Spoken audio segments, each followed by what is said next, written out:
O29 Hindi अध्याय 141 रहस्यवादी चिकित्सा। क्या तुम सच में इसे खाने जा रहे हो? क्या तुमने नहीं सुना जब उसने कहा था यह नरक की तरह दर्द करता है? जिल ने चिल्लाया जब उसने देखा कि उसका भाई उत्परिवर्तित पेड़ के दिल का हिस्सा खाने वाला था। वह मेरा अनुभव सुनकर सचमुच डर गई थी। आराम करो, मेरी मन शुद्धता पहले से ही 91% है और मुझे यकीन है कि यह चीज मेरे प्रशिक्षण में जो मैंने अनुभव किया था उसकी तुलना में कुछ भी नहीं है। उसने एक आत्मविश्वास भरी मुस्कान के साथ कहा और उत्परिवर्तित राक्षस के दिल के टुकड़े को अपने मुंह में डाल लिया। मैं उसे सलाह देना चाहता था, लेकिन जब उसने आत्मविश्वास भरी मुस्कान के साथ प्रशिक्षण शब्द का उल्लेख किया तो मैंने उसे सलाह न देने का निर्णय लिया। उसे नरक के दर्द का अनुभव करने दो। मेरी सलाह ये थी कि वह और उसके राक्षस एक दूसरे के प्रति अपना मन पूरी तरह से खोल दे ताकि वे अपना दर्द साझा कर सकें। पहले क्षण तो उसके चेहरे पर कोई परिवर्तन नहीं आया, लेकिन अगले ही क्षण उसके चेहरे पर बड़ा परिवर्तन आ गया और उसके बाद वह रोने लगी। उसके चेहरे पर ऐसा भाव था जैसे वह बहुत पीड़ा में हो, जैसे आग में जिंदा जलना। क्या ये सामान्य है? जिल ने डरी हुई आवाज में पूछा। अपने भाई के हाव भाव देखकर और उसकी सिसकारियां सुनकर वह भी थोड़ा डर गई। वह ठीक है, मैंने इसे खाते ही अगले ही पल बेहोश हो गई, मैंने कहा, लेकिन जैसे ही मैंने अपना वाक्य पूरा किया, विलियम गिरने लगा। यह अच्छी बात है कि जिल की गति तेज थी, अगर ऐसा न होता तो वह निश्चित रूप से फर्श पर गिर जाता। उसके हाथों से दूर रहो, मैंने चेतावनी दी जबकि जिल अपने भाई को सावधानी से बिस्तर पर लिटा रही थी। उसने मेरी सलाह मान ली और अपने भाई के हाथों से खुद को दूर रखा। मुझे अभी भी याद है कि मैंने कितनी जोर से अपना हाथ पकड़ा था कि उनके हाथ से खून बहने लगा था। विलियम अभी भी मुझसे बेहतर स्थिति में दिख रहा है, कम से कम वह काफी स्थिर दिख रहा है।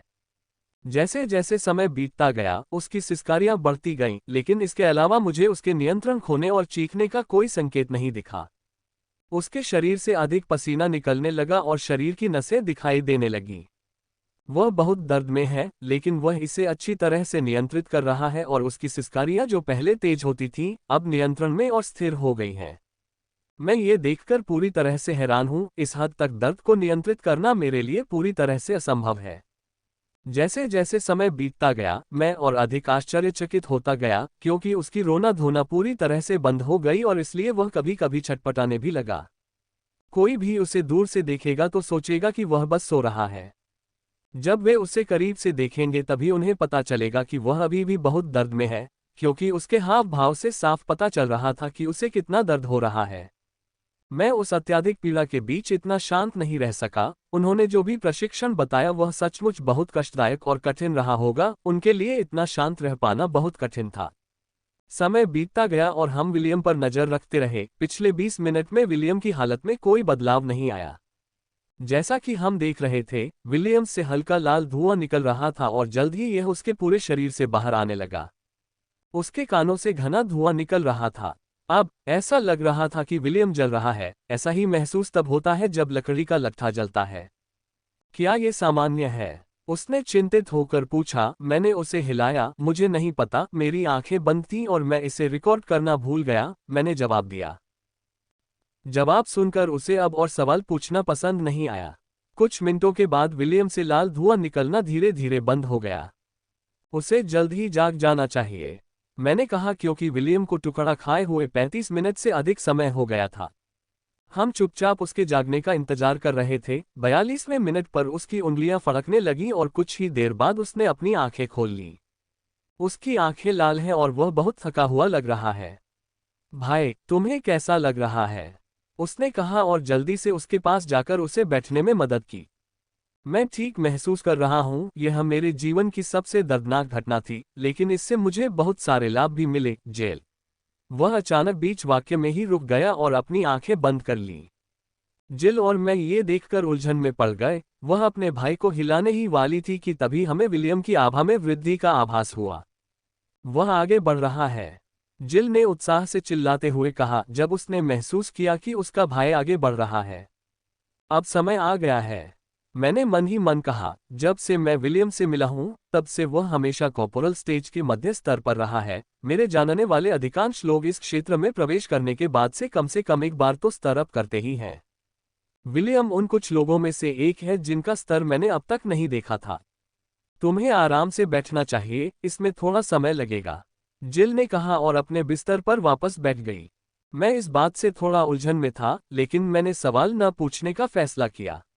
आने वाले समय में मैं जान जाऊंगा। मैं तंबू के कोने में रखी कुर्सी पर बैठ गया और फायर स्ट्राइक्स कौशल का फोल्डर खोलकर उसका अध्ययन करने लगा। जैसे ही मैंने इसे पढ़ना शुरू किया, मेरी आंखें चमक उठी। मैंने पहले ही इसके मूल को दिल से समझ लिया था और मुझे नहीं लगता कि मुझे इस कौशल को सक्रिय करने में कोई समस्या होगी। ये कौशल सरल लगता है, लेकिन इसका निष्पादन बहुत जटिल है। इसे सक्रिय करने के लिए व्यक्ति को नसों के एक जटिल नेटवर्क के माध्यम से मन को स्थानांतरित करना पड़ता है। यदि मुझे सर्वोच्च युद्ध अभ्यास के कारण मैना शिराओं से परिचित न होना पड़ता, तो मुझे इसे ठीक से सक्रिय करने में कई दिन लग जाते। 15 मिनट बीत गए, लेकिन विलियम की हालत में कोई बदलाव नहीं आया, सिवाय इसके कि उसकी आभा बढ़ रही है। सामान्यतः नियमित इवॉल्वर को स्तर बढ़ाने में 15 मिनट लगते हैं, लेकिन विलियम की बढ़ती आभा को देखते हुए इसमें कुछ समय लगेगा। जैसे जैसे मैं कौशल का अध्ययन करता गया, समय बीतता गया। 15 मिनट के बाद विलियम आभा शिखर कोपोरल स्तर पर पहुंच गया। अगर वह अधिक ऊपर चला जाता है, वह सीधे साजन चरण में प्रवेश करेगा। ये जल्द ही खत्म हो जाना चाहिए, मैंने मन ही मन कहा। लेकिन जब मैंने उसके स्तर को पूरा करने की प्रतीक्षा की, तो मैंने पाया कि उसकी आभा ऊपर उठना बंद हो गई और एकाग्र होने लगी। ये हर सेकंड घना होता जा रहा है। जब मैं जिल को देखता हूं तो पाता हूं कि उसकी आंखों में कोई आश्चर्य नहीं है। मैंने पढ़ना बंद कर दिया और अपना पूरा ध्यान आभा पर केंद्रित कर दिया। 5 मिनट, 10 मिनट, 15 मिनट, उसकी आभा सघन होती गई और यहां तक कि रेचल और मैक्स की आभा के करीब पहुंच गई। मैंने केवल रेचेल और मैक्स से ही इस सघन कोपोरल आभा को महसूस किया था। कोई भी अन्य शीर्ष कोपोरल स्तर इसके निकट नहीं पहुंच सकता था, लेकिन अब विलियम की आभा उस स्तर के करीब पहुंच रही है। ये लगातार सघन होता जा रहा है और जब उसकी आभा मैक्स और रेचेल के समान स्तर पर होगी, तो उसकी आभा का अभिसरण रुक जाएगा। उसकी आभा मैक्स और रेचेल के स्तर के करीब पहुंचने से पहले ही रुक गई। विलियम ने धीरे से अपनी आंखें खोली और फिर अचानक पागलों की तरह हंसना शुरू कर दिया। हा हा हा हा हा, मैंने कर दिखाया, मैं अंततः वहां पहुंच गया। हा हा हा हा, मैंने कर दिखाया, मैं अंततः सफल हो गया। विलियम जोर से हंसा और चिल्लाया। क्या वह पागल हो गया है? मैंने सोचा, वह कितनी जोर से और पागलपन से हंस रहा था। ऐसा लग रहा था कि वह वाकई पागल हो गया है। तुम्हारे भाई को क्या हुआ? मैंने जिल से पूछा, जबकि विलियम अभी भी जोर जोर से हंस रहा था। वह बहुत खुश है, उसने शर्म से कहा और अपने भाई के शांत होने का इंतजार करने लगी। कुछ सेकंड बाद उसकी पागल हंसी बंद हो गई और उसने अपने चेहरे पर आए आंसू पोंछे। धन्यवाद माइकल, आपकी इस रहस्यमयी दवा ने मुझे कुछ महीनों की कड़ी मेहनत से बचाया है। मैं इस उपकार को याद रखूंगा, उसने कहा। मैं कहना चाहता था, कोई बात नहीं, लेकिन उनके द्वारा एहसान का जिक्र सुनकर मैं बस मुस्कुरा दिया। मैं जो कुछ भी कहूंगा वह अपमानजनक होगा। अगर आपको बुरा न लगे तो पूछिए, क्या अब आप मैक्स और रेचेल जितने शक्तिशाली हैं? मैंने पूछा। मुझे पता है कि यह थोड़ा व्यक्तिगत है, लेकिन जब से मैंने उस घने कोपोरल स्तर की आभा को महसूस किया है, तब से मैं ये पूछना चाहता था। उन्होंने मुस्कुराते हुए कहा, मैं फिलहाल उनके स्तर के बहुत करीब हूं और 1 या 2 महीने में उनके स्तर तक पहुंच जाऊंगा। ये बात तो मैं पहले से ही जानता था, फिर भी ये सुनकर मुझे झटका लगा। मैक्स और रेचेल के स्तर तक पहुंचने का क्या मतलब था? उनकी शक्ति सबसे अधिक है जो कोई उनके स्तर तक पहुंच सकता है। वे बिना किसी कौशल का उपयोग किए अपने ही स्तर के हजारों बी ग्रेड राक्षसों को मार सकते थे। वे अपने स्तर की चरम शक्ति का प्रतिनिधित्व करते हैं और आसानी से साजन स्तर के दर्जनों लोगों को मार सकते हैं और संभवतः मास्टर स्तर के लोगों के खिलाफ समान रूप से लड़ सकते हैं। मैं सोच सकता हूं कि केवल वे ही लोग उनसे आगे निकल सकते हैं जिनसे मैं मध्य महाद्वीप में मिला हूं, या शायद वे भी उनके समान स्तर के हैं। यह माइकल जितना दर्दनाक नहीं लग रहा है न भाई? जिल ने दिल का एक टुकड़ा उठाते हुए कहा। तुम सही हो, यह उतना दर्दनाक नहीं है जितना माइकल ने बताया था। अगर तुम कुछ तरकीबें अपनाओ तो तुम निश्चित रूप से इस दर्द को सहन कर पाओगे, माइकल ने आत्मविश्वास भरी मुस्कान के साथ कहा। मैं बता सकता हूं कि वह झूठ बोल रहा है, और जब वह अपने झूठ का पर्दाफाश करने ही वाला था, तभी उसने मुझे आंख से चुप रहने का इशारा किया।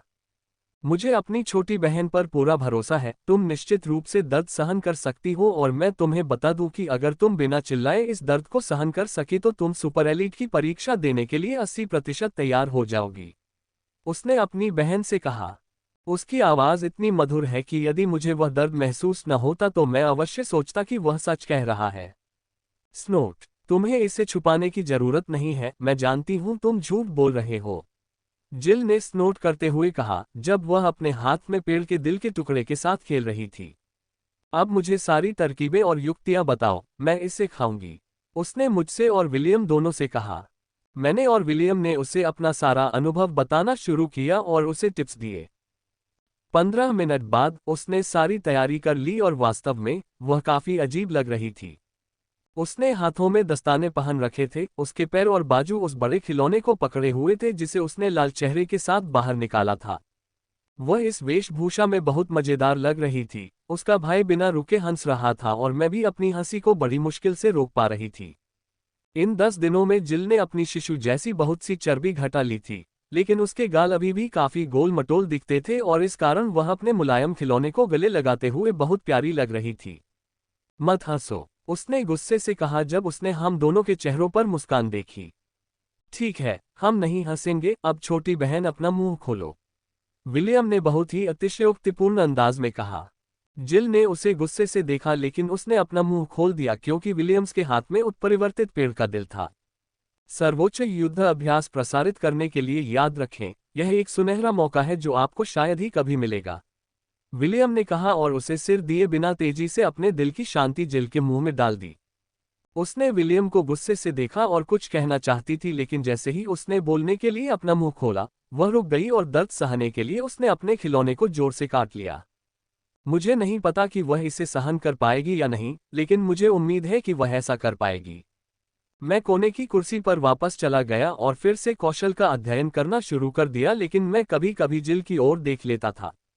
वह उस खिलौने के साथ रोने जैसी आवाजें निकाल रही है और छटपटा रही है, लेकिन ऐसा नहीं लग रहा कि वह आवाज निकालेगी। विलियम ने उसके लिए एक अस्थायी गैग तैयार किया था, अगर वह चिल्लाना शुरू कर देती तो वह उसे बलपूर्वक बंद कर देता। जैसे जैसे मैं अध्ययन कर रहा हूं, एक बात मुझे परेशान करती रही। यह एक ऐसा प्रश्न है जो मैं पूछना चाहता था, लेकिन यह उनके संगठन के रहस्य से संबंधित है। चाहे मैं कितनी भी कोशिश कर लूं, मैं इसे दबा नहीं सकता। क्या आप मुझसे कुछ पूछना चाहते हैं? विलियम ने अचानक पूछा। ओह, तुम्हें कैसे पता? मैंने पूछा। उसने मुझे ये प्रश्न पूछते हुए बिल्कुल तैयार नहीं पाया। freewebnovel.com। उन्होंने कहा, आपके चेहरे पर यह संघर्ष दिखता है। उन्होंने मुस्कुराते हुए कहा, यदि यह कोई बड़ा रहस्य नहीं है तो मैं इसका उत्तर देने का प्रयास करता हूं। मैंने पूछा, आपके संगठनों के अभिजात वर्ग और अति अभिजात वर्ग के बीच इतना अंतर क्यों है?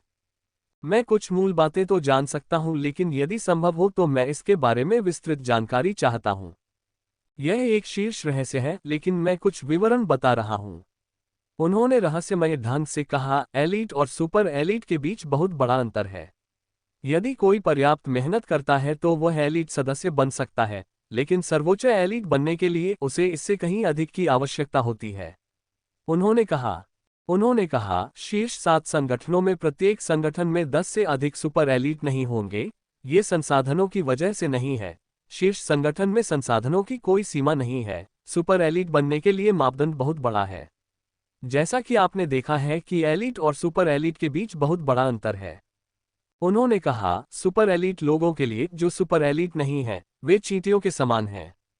उन्होंने जो कुछ कहा वह मेरे दिमाग में सच साबित हुआ। उसी स्तर पर जो लोग अति विशिष्ट नहीं हैं वे चींटियां हैं।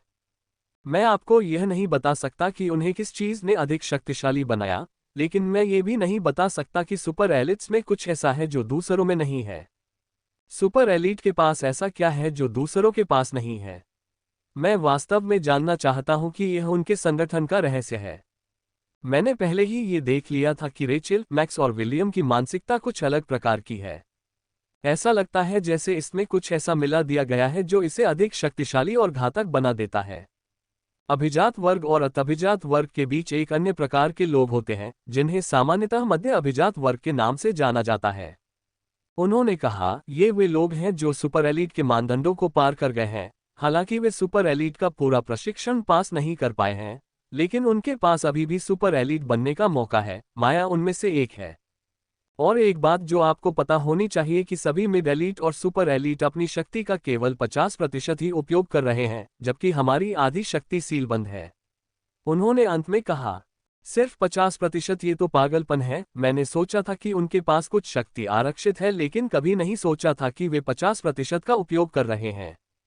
मैं इन संगठनों की शक्ति को कम आंकने का प्रयास करता हूं, वे मेरी सोच से कहीं अधिक शक्तिशाली हैं। विलियम्स के प्रशिक्षण को सुनने के बाद मैं एक बात पर सहमत हुआ कि केवल कड़ी मेहनत ही पर्याप्त नहीं है, इसके लिए कुछ विशिष्ट संसाधनों की भी आवश्यकता होगी जो केवल संगठनों के पास ही होते हैं। freewebandwell.com। इसके बाद विलियम ने ज्यादा बात नहीं की और अपना पूरा ध्यान अपनी बहन पर ही लगाए रखा। जिल जोर जोर से रो रही है और उसके पास से लाल धुआं भी निकल रहा है। ऐसा लग रहा है कि वह खुद को संभाल लेगी। समय बीतता गया और हर सेकंड जिल की चीखें और भी तेज होती गईं। एक बार तो मुझे लगा कि वह सचमुच चिल्ला उठेगी, लेकिन उसने खुद को रोक लिया और कुछ मिनट बाद आखिरकार उसने अपनी आंखें खोली और कहा, भाड़ में जाओ। मैं इस दर्द को फिर कभी नहीं सहना चाहती। विलियम और मैं दोनों ये सुनकर मुस्कुराए। जब मैंने पहले इतना दर्द महसूस करने के बाद अपनी आंखें खोली थीं, तो मैं कभी भी इसे दोबारा अनुभव नहीं करना चाहता था। तुम्हारा मन किस शुद्धता तक पहुंच गया है? विलियम ने स्पष्ट मन होने के बाद पूछा। 90.3%। जिल ने उत्साह से कहा, मैं उसका उत्साह समझ सकता हूं। शुद्धता से 90% ऊपर का मान एक बिल्कुल नए स्तर पर है। यदि मेरा पिछला मान 9 रेजिंग टाइड्स के केवल एक कौशल उपयोग का समर्थन कर सकता था, तो अब मैं आसानी से बिना मान पोषण पिए 9 रेजिंग टाइड्स को 2 बार सक्रिय कर सकता हूं। माइकल, क्या तुम्हारे पास उस रहस्यमयी औषधि का एक और टुकड़ा है? माइकल ने अचानक पूछा। मैं कुछ देर तक तो कुछ नहीं बोली, लेकिन फिर कुछ देर सोचने के बाद मैंने झिझकते हुए सिर हिला दिया। स्नोट, आपकी छोटी प्रेमिका पहले से ही कोपोरल चरण के चरम पर है। इस रहस्यमय दवा का उस पर ज्यादा असर नहीं होगा, जिल ने स्नोट के साथ कहा। आप सही कह रहे हैं। हालांकि ये दवा उसकी मन की शुद्धता में ज्यादा मदद नहीं करेगी, लेकिन यह उसे उस तिनके को तोड़ने में मदद कर सकती है, माइकल ने कहा। यह सुनकर जिल काफी गंभीर हो गई। वह किस भ्रम में है? जिल ने गंभीरता से पूछा। मैं उनकी भाषा नहीं समझ पा रहा हूं, लेकिन मामला काफी गंभीर लग रहा है। आखिरी वाला, विलियम ने उत्तर दिया। ये सुनकर उसकी अभिव्यक्ति अधिक गंभीर हो गई। उसने सचमुच तुम्हें ये बताया था? जिल ने फिर पूछा। विलियम ने गंभीरता से सिर हिलाया। वे दोनों कुछ देर तक चुप रहे, फिर विलियम मेरी ओर मुड़ा। माइकल, मैं तुम्हारा फायदा नहीं उठाऊंगा, मैं बाजार मूल्य चुकाऊंगा, उसने कहा। मुझे थोड़ी राहत महसूस हुई। हालांकि उसकी बहन मेरी अच्छी दोस्त है और उसके लिए मैंने उन्हें 2 मुफ्त दिए थे, लेकिन मेरी योजना अपने परिवार के लिए कुछ रखने के बाद उन्हें बेचने की थी। एक और को मुफ्त में देने से मेरा दिल सचमुच बहुत दुखी होता। कितना? इससे पहले कि मैं खुद को नियंत्रित कर पाता, मेरे मुंह से निकला। मुझे सही कीमत नहीं पता, लेकिन आपको जो कीमत मिलेगी वह 10 लाख से ऊपर होगी। हम इस दायरे से बाहर निकलने के बाद मैं इसे आपके खाते में स्थानांतरित कर दूंगा। मैं इतना चौंक गया कि मैं लगभग गिर गया। मैंने ये भी सोचा था कि मेरे पास जो 9 हिस्से हैं, उन्हें बेचकर मुझे लगभग 10 लाख मिलेंगे। मैंने कभी नहीं सोचा था कि मुझे प्रत्येक हिस्से के लिए 10 लाख मिलेंगे। तुम्हें अभी चाहिए या कल? मैंने पूछा, क्योंकि रात काफी हो चुकी थी। अब सब ठीक हो जाएगा, विलियम ने उत्साह से कहा, जिससे जिल के मुंह से एक खर्राटा निकला। तुम उस लड़की के लिए सचमुच निराशाजनक हो, जिल ने झुंझलाहट से कहा। विलियम को कोई आपत्ति नहीं हुई और वह बस अपनी बहन की ओर देखकर मुस्कुराया। ठीक है, मैं इसे 1 मिनट में तंबू से वापस ले आऊंगा, मैंने कहा और उन्हें तंबू में छोड़ दिया। मैंने पहले से ही रहस्यमय दवा के कुछ हिस्सों और जंगल में प्राप्त सभी जड़ी बूटियों को जिम को बेचने के बारे में सोचा था।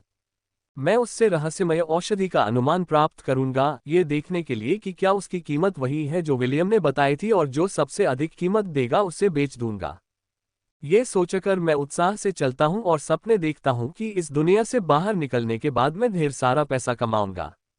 अपने तंबू की ओर जाते समय मुझे एक हल्की सी धमाकेदार आवाज सुनाई दे रही थी। मैंने चारों ओर देखा तो पाया कि सैकड़ों राक्षस नीले बल क्षेत्र से टकरा रहे हैं। मैंने उन्हें दिलचस्पी से देखा, क्योंकि यह पहली बार था जब द्विपाद राक्षस उन पर हमला कर रहे थे। ये बल क्षेत्र पर हमला करने वाले 100-200 राक्षसों का एक सामान्य हमला है। वे हर रात हमला करते हैं और राहेल हर सुबह उन्हें खत्म कर देती है। वे काफी डरावने लग रहे थे क्योंकि वे लगातार हमला कर रहे थे, लेकिन वे बल क्षेत्र से अधिक प्रभाव उत्पन्न करने में कभी सक्षम नहीं हो पाए। मैं यह नहीं देख पाया कि वे किस प्रकार के राक्षस हैं, क्योंकि मैं केवल द्विपाद राक्षस की अस्पष्ट आकृति ही देख पाया। केवल कुछ नजरें डालकर मैं तेजी से अपने तंबू की ओर चल देता हूँ। मैंने अपने भंडार में रहस्यमय औषधियां संग्रहित कर रखी हैं, लेकिन मैं नहीं चाहता कि वे दूसरों के सामने प्रदर्शित हों। मैंने अपने भंडार से वह उत्तम बक्सा निकाला और उसमें से रहस्यमयी औषधि का टुकड़ा निकाला। मेरी हथेली में लेते हुए मैं विलियम तंबू में वापस चला गया, उसे दिया, बस के रूप में वह इसे अपने में प्राप्त किया। वह अपनी प्रेमिका के तंबू की ओर बहुत जिल झुंझलाहट भाग गया। कुछ देर की बातचीत के बाद मैं भी अपने टेंट की ओर निकल पड़ा, क्योंकि बहुत देर हो चुकी थी और मुझे कल सुबह जल्दी उठना था। क्या बकवास है! मेरे सामने का दृश्य देखकर मेरी सांस रुक गई। केवल मैं ही नहीं बल्कि सैकड़ों लोग इसे देखकर आश्चर्य और भय में हैं। उनकी तेज चीखों और चिल्लाहटों ने मुझे गहरी नींद से जगा दिया। आसमान अभी भी उज्ज्वल नहीं हुआ था, लेकिन मैं अपनी आंखों की सीमा तक राक्षसों की पंक्तियों को देख सकता था। उनका कोई अंत नहीं है। इस समय उन पर एक साथ 1000 से अधिक राक्षस आक्रमण कर रहे हैं तथा उनके पीछे भी हजारों हजारों राक्षस हैं। उनका हर हमला बलशाली लगता है, जिससे लहरें पैदा होती हैं और अब हर पल हजारों लहरें उठती हैं। ये सिर्फ हमारा शिविर ही नहीं है, बल्कि हमारे बगल में मैक्स का शिविर भी राक्षसों द्वारा घेर लिया गया है। ये राक्षसों का एक साधारण समूह नहीं है, बल्कि एक गिरोह है और इसकी ताकत और मात्रा ट्रंट से अधिक शक्तिशाली दिखती है। राक्षस इतने डरावने लग रहे थे मानो किसी बुरे सपने से निकलकर आए हों। वे द्विपाद हॉग राक्षस हैं जिनकी औसत ऊंचाई लगभग 13 मीटर होती है। सबसे बड़े हॉग मिनिस्टर्स लगभग 17 मीटर से 18 मीटर लंबे होते हैं। इनका सिर सूअर जैसा बड़ा होता है और इनके मुंह से निकले हुए तीखे दांत देखे जा सकते हैं। उनके बारे में मजेदार बात यह है कि उनका हल्का गुलाबी रंग का शरीर उन्हें देखने में काफी प्यारा लगता है, लेकिन इसका विपरीत प्रभाव पड़ता है जिससे वे डरावने लगते हैं। तुम्हें कैसा लग रहा है? मैंने जिल से पूछा, जो मेरे पास आ रही थी। कल मुझे निश्चित रूप से डर लगा होगा, लेकिन अब मुझे नहीं लगता कि मुझे उनसे डरना पड़ेगा, उन्होंने आत्मविश्वास के साथ कहा। मैंने सिर हिलाया। उसकी ताकत में बहुत वृद्धि हुई होगी। नए कौशल के अलावा वह अपनी मन शुद्धता के साथ अभ्यास कर सकती है। इसके अलावा सर्वोच्च लड़ाकू मुहर भी उसने बनाई होगी। कुल मिलाकर उसकी सभी क्षमताओं में वृद्धि के साथ वह अपनी गति को एक वरदान के रूप में लेकर इस राक्षस के खिलाफ आसानी से लड़ने में सक्षम होगी। वह अकेली नहीं है जिसकी क्षमताएं बढ़ी हैं, मुझमें भी आगे आने वाले राक्षसों से निपटने का आत्मविश्वास है। मेरे आत्मविश्वास का मुख्य कारण मेरा नाइट ग्रेड कौशल है। मैं अपने नाइट ग्रेड कौशल और कल बनाए गए अतिरिक्त सील की सहायता से आगे राक्षसों से निपटने में काफी आश्वस्त हूँ। मैं अपने तंबू में वापस जाने से पहले कुछ देर तक देखता हूँ, क्योंकि शिविर छोड़ने में अभी भी 2 घंटे बाकी हैं। मैं बाहर के मंत्रियों की भीड़ के बारे में ज्यादा चिंतित नहीं हूँ। राहेल उनका मुकाबला करने के लिए कुछ सोच लेगी और अब तो विलियम भी है जो सत्ता में मैक्स और राहेल के बहुत करीब है। भले ही यह घोड़ा भारी हो, फिर भी यह एक छोटी भीड़ है जिसमें कमोबेश 5000 मंत्री होंगे। भीड़ के कई ग्रेड हैं, लेकिन इस क्षेत्र के अधिकांश राक्षस केवल ग्रेड 1 या ग्रेड 2 गिरोह का आयोजन कर सकते हैं यदि राक्षस नेता शक्तिशाली है। जल्द ही दोपहर के भोजन का समय आ गया। आमतौर पर यह नाश्ता भी जल्दी होता है, लेकिन इस क्षेत्र में हमें नाश्ते के समय ही दोपहर का भोजन करना पड़ता है। मैंने अपना तंबू निष्क्रिय कर दिया और उसे वापस बैग में रख लिया। उसके बाद उनके बीच की ओर चल दिया। शिविर का माहौल थोड़ा गमगीन है क्योंकि राक्षस पूरी ताकत से हमला कर रहे हैं। फ्रीवेब नोवेल कप। सब चुपचाप खा रहे थे। मैंने अपनी प्लेट ली और जिल की ओर चला जो उसके साथ खा रही थी। हमने कोई बातचीत नहीं की और चुपचाप खाना खाया और खाना खत्म होने के बाद हम निर्देश का चुपचाप इंतजार करने लगे। विलियम जो हमारे साथ था, अपनी होलोवॉच में समय देखने के बाद चला गया। वह सीधे राहेल की ओर चला गया और उससे धीरे से बात करना शुरू कर दिया। मैंने जिल की ओर आश्चर्य से देखा, लेकिन उसने मुझसे कुछ नहीं कहा।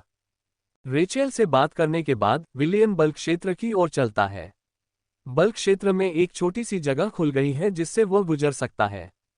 उन्होंने कहा, रेचल लंबी दूरी के हथियार का प्रयोग करती है और वह आसानी से युद्ध क्षेत्र को नियंत्रित कर लेती है तथा लोगों को बचा लेती है, लेकिन मैक्स छोटी दूरी के हथियार का प्रयोग करता है और उसके लिए युद्ध क्षेत्र को नियंत्रित करना कठिन है। ये देखकर कि मेरा भाई सुपर एलीट के स्तर पर पहुंच गया है, मैक्स ने उसे युद्ध के मैदान का प्रबंधन करने के लिए अपने शिविर में आमंत्रित किया, क्योंकि हमारे दोनों शिविर रणनीतिक रूप से राक्षसों से लड़ने के लिए खुलेंगे। उसने कहा। जिल की बातें सुनते हुए मैं विलियम को भी देख रहा हूं जो रेचेल द्वारा खोले गए छोटे से द्वार से बाहर जा रहा है। राक्षस दहाड़ने लगे जब उन्होंने उसे शिविर से बाहर आते देखा और किसी भी समय हमला करने के लिए तैयार थे। विलियम्स आश्वस्त होकर बल्क क्षेत्र के प्रवेश द्वार से बाहर चले गए। उन्होंने अपना हथियार भी सक्रिय नहीं किया था। सभी की नजरें उस पर टिकी हैं। वे ये जानने की कोशिश कर रहे हैं कि राहेल उसे शिविर से बाहर क्यों भेज रही है, तथा वे उसकी शांत गति को देखने में और भी अधिक रुचि लेने लगे हैं। उसे शिविर से बाहर आते देख दर्जनों राक्षस उस पर टूट पड़े। ये देखकर विलियम अभी भी काफी शांत है। मुझे विलियम की ताकत देखने में भी बहुत दिलचस्पी है। अब तक विलियम ने हमेशा अपनी ताकत को छुपाया था और अब जब वह सुपर अभिजात वर्ग की सीमा में प्रवेश कर गया तो वह और भी अधिक शक्तिशाली हो गया। मैं वास्तव में देखना चाहता हूं कि वह अपने ऊपर हमला करने वाले इतने सारे राक्षसों के खिलाफ क्या करता है। वह रुका नहीं। उसने देखा कि राक्षस हॉग उससे केवल आधे मीटर की दूरी पर हमला कर रहा था। जैसे ही राक्षस करीब आए, विलियम के शरीर से एक हल्की नीली धुंध निकलने लगी। राक्षसों ने धुंधली नीली धुंध को नजरअंदाज कर दिया और हमला जारी रखा, लेकिन जैसे ही उनका हमला पहुंचने वाला था, एक परिवर्तन हुआ। मैंने राक्षस को विलियम पर हमला करते देखा, लेकिन वह राक्षसों की परवाह किए बिना धीरे धीरे हस्तमैथुन कर रहा था। राक्षसों को उस पर हमला करते देख मेरी धड़कनें तेज हो गईं और जब मैंने देखा कि राक्षस वहीं पर स्तब्ध हो गए हैं तो मैं अनजाने में चिल्लाने लगा। नीली धुंध के संपर्क में आने वाले सभी राक्षस वहीं जम गए। जैसे जैसे विलियम्स शिविर की ओर बढ़ता गया, राक्षस जमते गए। मैंने सोचा था कि राक्षस कुछ सेकंड के बाद ठंड से बाहर आ जाएगा, लेकिन वे अचानक टुकड़ों में बिखरने लगे। इससे मुझे गहरा सदमा लगा। मैंने इन सुपर एलिटों को बहुत कम आंका है। एक बार जब कोई क्षमता सुपर अभिजात वर्ग तक पहुंच जाती तो उनकी शक्ति पूरी तरह से अलग स्तर पर पहुंच जाती। जब तक विलियम अधिकतम शिविर में पहुंचा, तब तक विलियम ने अपनी धुंध से सैकड़ों राक्षसों को जमाकर मार डाला था। उनकी शक्ति का प्रदर्शन रेचल और मैक्स से जरा भी कम नहीं है। लोग उसी तरह चौंक गए जब उन्होंने रेचल और मैक्स की असली शक्ति देखी। 5 मिनट के बाद दोनों शिविर राक्षस के आने के लिए बल्क क्षेत्र का 1/4 हिस्सा खोल देंगे, रेचेल ने कहा। विलियम के मैक्स कैंप के लिए चले जाने के बाद रेचेल ने आदेश देना शुरू कर दिया। उन्होंने घोषणा की, कृपया आपको गठन के लिए दिए गए निर्देशों का पालन करें और जो लोग हंगामा करेंगे उन्हें दंडित किया जाएगा। मुझे नहीं पता कि रेचेल को हर समय गंभीर क्यों रहना पड़ता है। वह थोड़ा शांत हो सकती है, जिल ने धीरे से कहा। मैं उससे चुप रहने के लिए कहना चाहता था, लेकिन मैंने खुद को रोक लिया क्योंकि अब वह भाई एक सुपर एलीट बन गया है। भले ही रेचल ने सुन लिया हो, वह कुछ भी करने में सक्षम नहीं होगी, किसी और के बारे में तो बिल्कुल नहीं। जल्द ही राहेल ने हमें कुछ सरल टिप्स देना शुरू कर दिया, जो कि बंद स्थान में सुरक्षित और घातक तरीके से लड़ने के लिए थे। रेचेल ने कहा कि वह शिविर का केवल 1/4 हिस्सा ही खोलेगी ताकि राक्षस अंदर आ सके। मैं थोड़ा उलझन में था कि उन्होंने बल्क क्षेत्र का 1/4 हिस्सा क्यों खोला, क्योंकि यह काफी बड़ा प्रवेश द्वार है और हजारों राक्षस 1 मिनट में आ सकते हैं और अगर राहेल भी मदद करे तो भी उनके खिलाफ लड़ना बहुत कठिन होगा। यदि हम बल्क क्षेत्र का केवल 10% ही खोलते तो बहुत कम राक्षस अंदर आ पाते और हम आसानी से उसे समाप्त कर सकते थे। लेकिन जैसे ही मैंने ये सोचा, इसका उत्तर तुरंत मेरे दिमाग में आया। यदि हम बल्क क्षेत्र का केवल 10% ही खोलें तो राक्षस को मारना काफी आसान होगा, लेकिन इसमें बहुत समय लगेगा और एक दिन भी पर्याप्त नहीं होगा। शुरुआती क्वार्टर में फोर्सफील्ड बहुत सारे राक्षस लाएगा, लेकिन ये सभी को लड़ने का मौका भी देगा और लड़ाई जल्दी खत्म हो जाएगी और हम तेजी से इस क्षेत्र से बाहर निकलने की ओर यात्रा कर सकते हैं। तैयार रहो, 10 सेकंड में बल्क क्षेत्र खुल जाएगा, रेचेल ने हमारे पीछे से कहा। अन्य बार के विपरीत इस बार रेचेल पीछे रह रही है। यह आधी बंद जगह उसके जैसे तीरंदाज के लिए एकदम सही है। इस आधे बंद स्थान में वह आसानी से किसी भी राक्षस को मार सकती है जिसे वह उच्च बिंदु से चाहती है, और यदि राक्षस उसके करीब आता है तो वह आसानी से बल्क क्षेत्र के माध्यम से बच सकती है क्योंकि उसके पास उस पर नियंत्रण है। लेकिन मुझे नहीं लगता कि उसकी निकट युद्ध क्षमताएं इतनी खराब हैं कि वह उनसे बचाव नहीं कर सकती, और फिर उसका राक्षस है जिसे उसने अब तक खत्म कर दिया है। कुछ ही सेकंड बीत गए और मैंने अपने हथियार भी सक्रिय कर लिए। मैं लड़ने के लिए बहुत उत्साहित हूं क्योंकि मैं इस राक्षस के खिलाफ अपनी क्षमताओं का परीक्षण करना चाहता हूं। ये हॉग राक्षस गति और चपलता की तुलना में हमला और रक्षा प्रकार के राक्षस दिखते हैं। यद्यपि उनमें अन्य बी ग्रेड राक्षसों की तुलना में कम चपलता है, लेकिन वे अभी भी उसी स्तर के अन्य राक्षसों की तुलना में बहुत तेज हैं। वे आ रहे हैं, रेचेल चिल्लाए और बल्क क्षेत्र नीचे चला गया। हजारों राक्षस अपनी भयावह घुरघुराहटों के साथ अंदर घुस आए। किसी का इंतजार किए बिना राहेल ने तीर चलाना शुरू कर दिया। उसका हर तीर राक्षस को मार देगा। सूंघो। राक्षस जोर से सूंघता हुआ हमारी ओर दौड़ता रहा और हम भी आधे रास्ते में उनसे मिले। मैंने जल्दी से एक प्रारंभिक स्तर के विशेषज्ञ ग्रेड राक्षस को उठाया और उसकी ओर दौड़ा। गुर्रंट। उसने जोर से गुर्राहट की और मुझ पर दोबारा मुक्का मारा। ये देखकर कि शक्तिशाली मुट्ठियां मेरी ओर आ रही हैं, मैंने अपने जूते सक्रिय कर लिए और बच निकला। इसकी मुट्ठी मुझसे दुगुनी है और इसकी भुजाएं बहुत बड़ी हैं। इसमें रेंज और शक्ति दोनों हैं। यदि इसकी गति इसके साथ मेल खाती है तो ये राक्षस निश्चित रूप से उच्च बी ग्रेड में प्रवेश करने में सक्षम होगा। मैंने उसकी मुट्ठी को झुकाया और अपनी तलवार को पूरी शक्ति से उसकी भुजा की ओर घुमाया। चांग। मेरी तलवार उसकी बाह पर लगी थी, लेकिन बमुश्किल दिखाई देने वाली खरोंच के अलावा उसे कुछ नहीं हुआ। मेरे हमले से उसे कुछ नहीं हुआ, लेकिन वह परेशान जरूर हो गया। गुर्रंट। वह जोर से गुर्राया और एक लात मारी। लात आती देख मैंने थोड़ा सा बगल की ओर छलांग लगाई, जिससे उसका हमला प्रभावी रूप से बच गया। भगवान का शुक्र है कि मैंने सर्वोच्च युद्ध अभ्यास की एक और सील बनाई, जिससे मेरी क्षमताओं में थोड़ी वृद्धि हुई, अन्यथा ये वास्तव में इतनी करीबी सीमा के कारण अपने विशाल पैर को चकमा दे रहा होता। फिर भी मुझे इसे चकमा देने के लिए सर्वोच्च युद्ध अभ्यास के 18वें कदम को प्रसारित करना पड़ा। लड़ाई शुरू हुए मुश्किल से 1 मिनट ही बीता था, लेकिन मैं सर्वोच्च युद्ध अभ्यास की 18वीं चाल तक पहुंच चुका था। कल मैंने जो हृदय विदारक पीड़ा अनुभव की, उसके कारण अब मैं पीड़ा के प्रति अधिक सहनशील हो गया हूं और मुझे विश्वास है कि मैं 1 या 2 दिन में 5वीं मुहर बना लूंगा। मैं कुछ मिनटों तक इससे लड़ता रहता हूं, इस राक्षस की ताकत और कमजोरी को जानता हूं। इससे लड़ते हुए मुझे ये पता चला कि मैंने जितने भी राक्षसों से लड़ाई की है, उनमें से इसकी रक्षा सबसे कठिन है। इसे घायल करने के लिए बहुत अच्छा कौशल या बहुत अच्छी शारीरिक या भौतिक क्षमता होनी चाहिए। मैंने अभी तक अपने कौशल का उपयोग नहीं किया है। मेरी योजना यह है कि अपनी पूरी ताकत का उपयोग करने से पहले राक्षस की सारी ताकत और कमजोरी को जान लूं। वर्तमान में राहेल की वजह से राक्षस गिरोह नियंत्रण में है और कोई चोट या मौत की घटना नहीं हुई है, लेकिन ये जल्द ही बदल जाएगा। मैं राक्षस को मारने से पहले उसे पूरी तरह से जानना चाहता हूं, क्योंकि मैंने ऐसे दर्जनों राक्षसों को मार डाला है और उस समय मुझे उसकी कमजोरी के बारे में नहीं सोचना पड़ेगा। पहला ज्वार, दूसरा ज्वार, तीसरा ज्वार, मैंने चिल्लाकर कहा और एक ही समय में तीनों ज्वारों की शक्ति सक्रिय कर दी। अब जब मुझे इसकी ताकत और कमजोरी का पूरा पता चल गया है, तो मुझे पूरा यकीन है कि मेरा हमला बिल्कुल सही जगह पर होगा। उसकी विशाल मुट्ठियों से बचते हुए मैं झुक गया और आगे की ओर भागा, फिर उसके हृदय की ओर छलांग लगा दी। गुर्रंट। वह गुर्राया और अपना बड़ा सिर मेरे शरीर पर मारना चाहता था, लेकिन इससे पहले कि वह ऐसा कर पाता, मेरी तलवार उसके हृदय तक पहुंच चुकी थी। पच। मुझे आश्चर्य हुआ कि मेरी तलवार मुश्किल से 1 इंच अंदर गई है। यह उसकी त्वचा के 1 इंच भी प्रवेश करने में विफल रही। बिना समय बर्बाद किए मैं राक्षस के शरीर और अपनी तलवार का सहारा लेकर हवा में ही बैकफ्लिप करता हूं। जैसे ही मैं उतरा, मैंने देखा कि राक्षस मेरी ओर आ रहा है और उसकी आंखों में तीव्र क्रोध झलक रहा है। राक्षस को अपने बहुत करीब देखकर बिना घबराए मैंने अपना कौशल पुनः सक्रिय कर लिया। पहला ज्वार, दूसरा ज्वार, मैंने चिल्लाया और अपनी नसों में दौड़ती हुई कौशल शक्ति के साथ मैंने उसके करीबी हमले को चकमा दिया। चौथी मुहर बनाने के बाद मैं बिना किसी दुष्प्रभाव के लगातार 2 बार अपने कौशल का प्रयोग कर सकता हूं। चून की कौशल की शक्ति अभी भी मेरी नसों में दौड़ रही थी। मैंने जल्दी से अपनी जेब से औषधि की बोतलें निकाली और उसे पी लिया। अब मैं जो करने जा रहा हूं उसके लिए मुझे बहुत अधिक मन की आवश्यकता होगी। मैं राक्षस हॉक से तब तक लड़ता रहा जब तक कि मेरे केंद्रीय भंडार में मैना 100% तक नहीं पहुंच गई।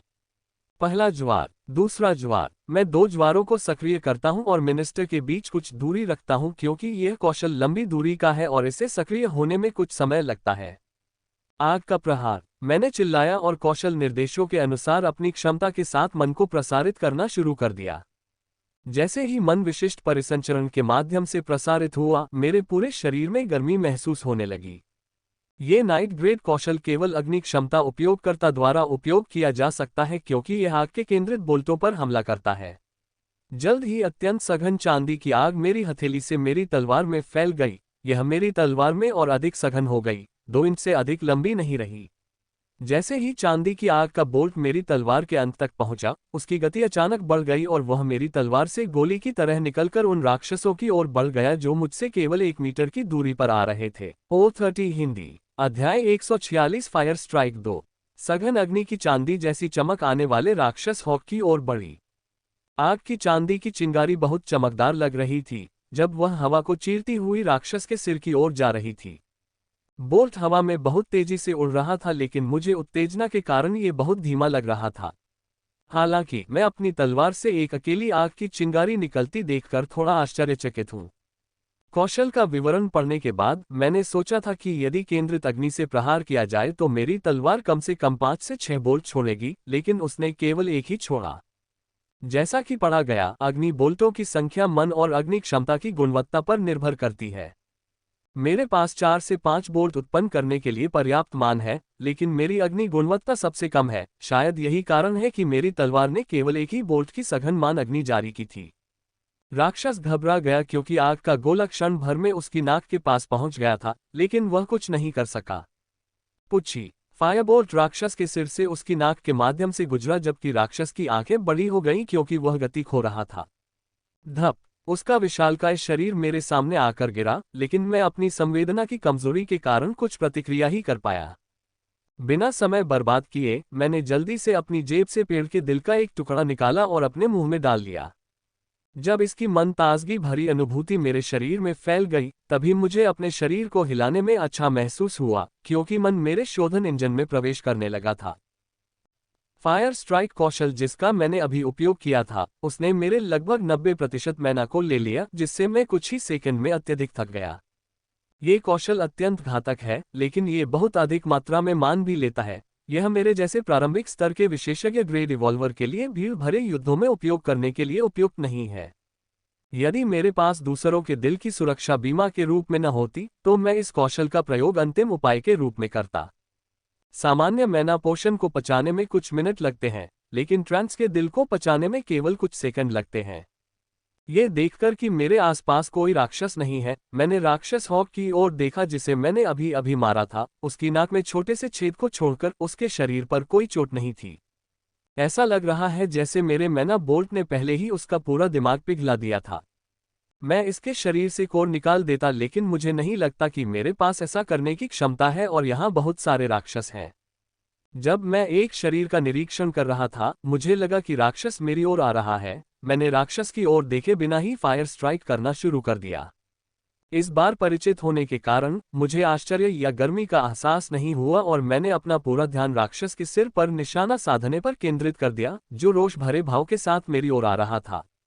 अंत में जैसे सांद्रित चांदी की आग मेरी हथेली से मेरी तलवार तक पहुंची और अग्निकण में परिवर्तित हो गई, जो एक गोली की तरह राक्षस की ओर बढ़ी।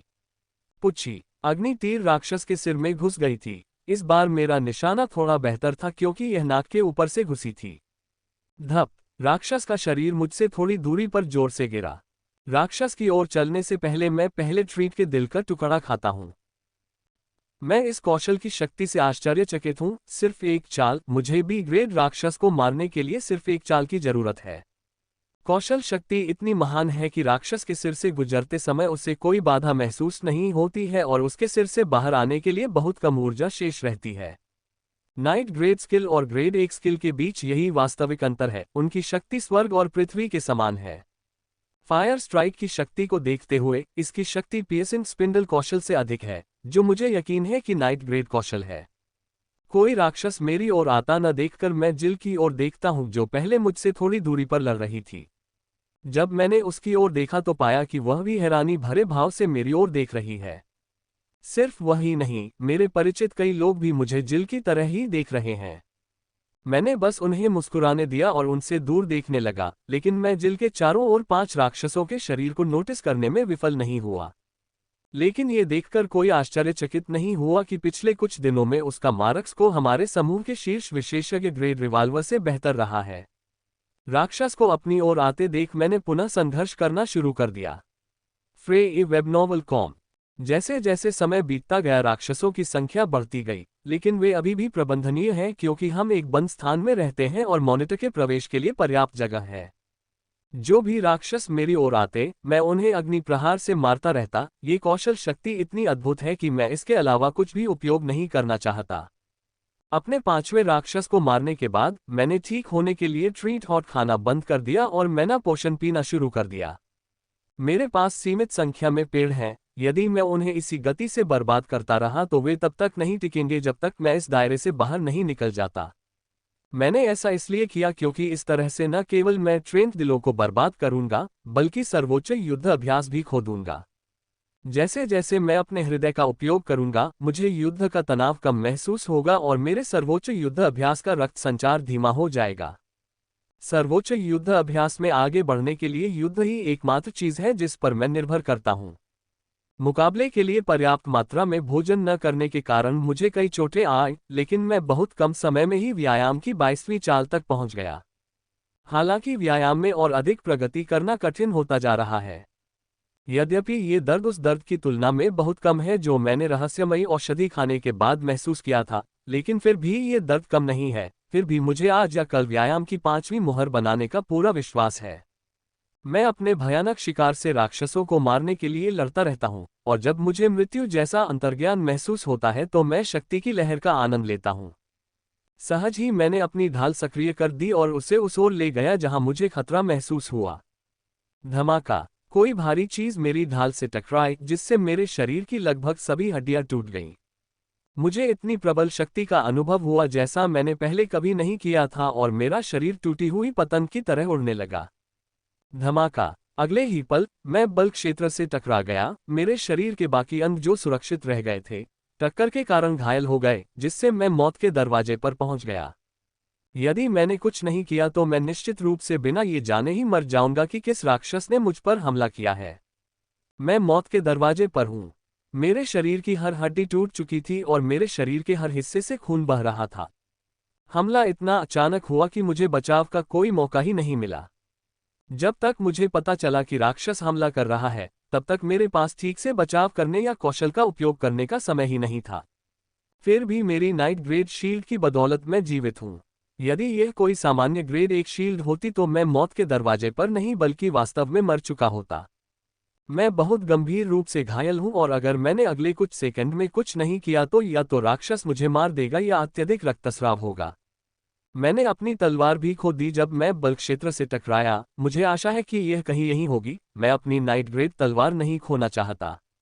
मैं गंभीर चोटों के कारण अपने अंगों को हिला भी नहीं पाता हूं। अपनी दाहिनी जेब से हृदय निकालने के लिए उन्हें हिलाना तो दूर की बात है, लेकिन आशा अभी भी बाकी है। 1 सप्ताह से भी अधिक समय पहले मैंने एक लड़की को मंत्री द्वारा बुरी तरह से घायल किए जाने पर उनकी आस्तीन चूसते हुए देखा था। इससे मेरी रुचि बढ़ गई और मैं राक्षस से लड़ते हुए उसे देखता रहा। पता चला कि लड़कियों ने आपातकालीन स्थिति के लिए औषधि की बोतलें रखने के लिए सोने के बाद एक विशेष स्थान बना रखा है। मुझे भी इसमें दिलचस्पी हो गई और मैंने भी उसकी नकल की और अपनी आस्तीन के नीचे औषधि की बोतलों के लिए जगह बना ली और आज सुबह मैंने औषधि की बोतल को ट्रीट के दिल के टुकड़ों से बदल दिया। मैं बहुत दर्द महसूस करने के बावजूद अपनी गर्दन नीचे की ओर झुकाता हूं और अपनी दाहिनी आस्तीन को ऊपर उठाता हूं। ये बहुत कठिन और दर्दनाक है, लेकिन मैं चलता रहा और जल्द ही नींद मेरे मुंह तक पहुंच गई। मैंने अपना मुंह खोला और उसे अपने दांतों से काट लिया। जल्द ही वह छोटा सा टुकड़ा मेरे मुंह में पिघल गया और मेरी चोटों को तेजी से ठीक करना शुरू कर दिया। लेकिन इससे पहले कि मैं फिर से मुस्कुरा पाता, मुझे फिर से एक आसन खतरे का एहसास हुआ और अगले ही पल मैं फिर से एक राक्षस से टकरा गया। धमाका! मैं राक्षस को स्पष्ट रूप से नहीं देख पा रहा था क्योंकि खून के कारण मेरी आंखें थोड़ी धुंधली हो गई थीं। इस बार मेरा शरीर खुले स्थान पर गिरा और मैं अपने चारों ओर तीव्र लड़ाई की आवाज महसूस कर सकता हूं। मैं एक अप्राकृतिक स्थिति में जमीन पर लेट गया क्योंकि मेरे घाव अभी भी ट्रीट दिल के टुकड़े के कारण ठीक हो रहे हैं। यही कारण है कि शायद मैं मरा नहीं हूं, यद्यपि मेरी कमर की हड्डियां कुचल गई हैं। जमीन पर लेटकर मैंने अपने अंगों को हिलाने की कोशिश की। इस बार मेरी चोटें बहुत गंभीर हैं। अगर मेरी चोटें स्थिर नहीं हुई तो मैं कुछ ही मिनटों में मर सकता हूं। मैंने पहले जो हृदय का टुकड़ा खाया था, वह मुझे ठीक नहीं कर सकेगा। यह एक वरदान होगा यदि वह मेरी चोटों को स्थिर कर सके और मेरे अंगों को थोड़ा बहुत हिलने डुलने लायक बना सके। मुझे पता था कि राक्षस मुझ पर किसी भी समय हमला कर सकता है और मुझे खत्म कर सकता है। इसके बावजूद मैंने हार नहीं मानी और अपने हाथों को हिलाने की कोशिश जारी रखी। जैसे ही दूसरा क्षण बीता, राक्षस का वह हमला नहीं हुआ जिसकी मैं उम्मीद कर रहा था और मेरे हिलते हुए हाथ थोड़े से हिलने लगे। मैं अपना दाहिना हाथ थोड़ा थोड़ा करके हिलाता रहा जब तक कि वह मेरी दाहिनी जेब के पास नहीं पहुंच गया। मैं उसे हिलाता रहा और जल्द ही वह मेरी दाहिनी जेब तक पहुंच गया।